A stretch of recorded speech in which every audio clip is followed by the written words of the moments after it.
God instead. No, look, God is not saying to dress for Him. God is telling you what is good for you. What is good for you and for your family and for the environment and everything. You know? Look, Yeah. God is also, The thing is, by the God way, tells me it's good for me to yeah, know my God sin. has also told the men to lower the gaze. And it's to lower the gaze, not to look at something which is harmful or something which harms you, spiritually. And God has also told the women to lower the gaze. In both cases, it's an equal responsibility. Yes? And there are things that God has told men, like for example, the financial responsibility in Islam is always of the man, never of the women. Even if the woman is earning more than the man, then it is still his responsibility. Yes? And by the way, it doesn't mean that the wife, if she wants to help out in the family, she can't, she has to. But for her it's voluntary, for the man it's mandatory. Yeah. Would you say that is something which is discriminatory for the men? Discriminatory for them. If they are the ones given the financial responsibility all the time? No, I want that. Of course you would like that. You would like them to pay your bill at the restaurant, even if you were dating them, if you were not even married to them. Because this is how the society, I do get those yeah, this is the society that we live in. Just for me, It drives us in this hard manner. to get over that, Yeah. So the the covering, wedge. It feels Yeah. to me the wedge women are pushed into in, which wedge is that? well, just how they should dress. And No, but you see, that they what you're sit doing is, separately. why don't you ask those women who are covering maybe? I'm a man, I'm not going to do this because, mashallah, there's a sister behind you. Sister, did somebody force you to wear that? That man has got his hands up, so he's saying no. But I want to know from yourself. Yes? So ask them if they are forced to do it. Because what many Western women and even Eastern, they think that the Muslim women are in this regressive stage where they cannot perform well in their life. My wife is a doctor, alhamdulillah, and she still covers at her work.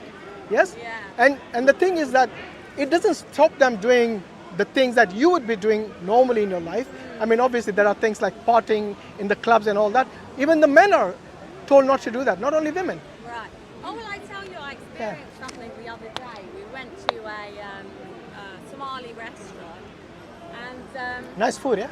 it was Alhamdulillah. lovely food. It was beautiful. Alhamdulillah.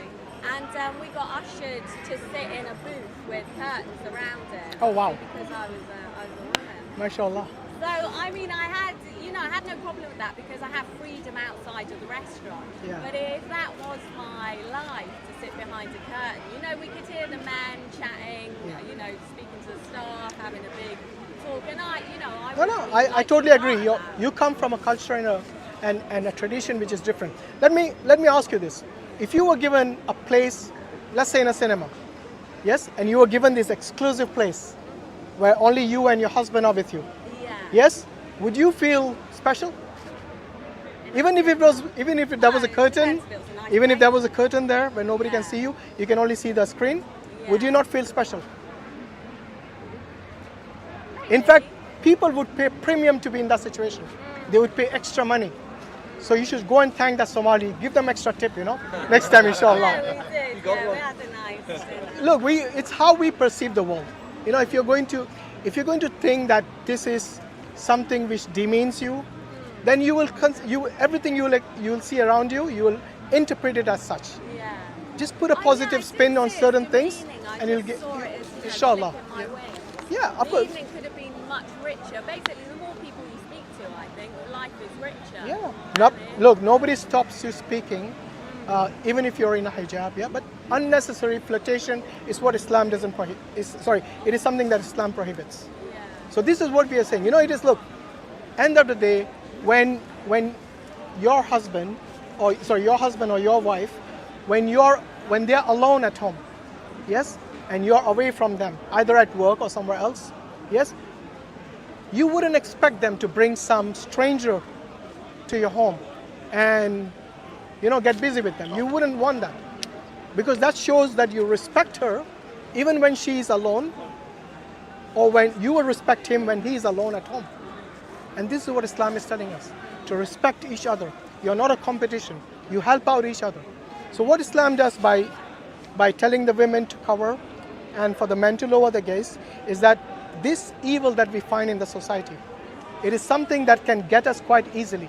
Yes, today our youngsters have been exposed to videos and pictures, even though they might be doing it behind our backs. It's so easy to do that through the internet, you know. Pornography has become like mainstream today, and there's no laws against this. Nobody stops anyone anymore. Yes, it's become so common that people even stop talking about it as being something evil.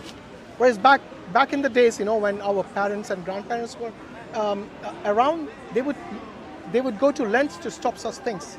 Yes, they would question who is your boyfriend. Why would they do that? They were still non-Muslims. Yes, why would they do that and not today? Today it's like, oh, I need my freedom of speech, my freedom of space. Yes, have that, but within boundaries. But if you go beyond that means, you know, and that is what Islam does. You know, there are many things which are prohibited in Islam: drinking alcohol, gambling, fornication, adultery, even eating food which is harmful to you, smoking cigarettes, taking drugs and all these things which harm you. All these things are prohibited. Why is that? It's not because God doesn't want you to have fun. He wants you to have fun, but not at the expense of your body, which we believe is a gift from God. You know, God has given you this gift. So use it and not misuse it. Do not abuse it. Well, thank you. We better go. But Yeah, thank no you. problem. So inshallah, read that Quran that you guys have. Maybe. And you got any Qurans on Islam? Sorry, any questions on Islam? Please come and ask. But it's a pleasure talking to you. Take care, guys. Jazakallah khairan. Assalamu alaikum wa rahmatullahi wa barakatuh. Don't forget to subscribe to Dawah Voice, inshallah. Jazakallah khairan. Especially that one. And all the other channels.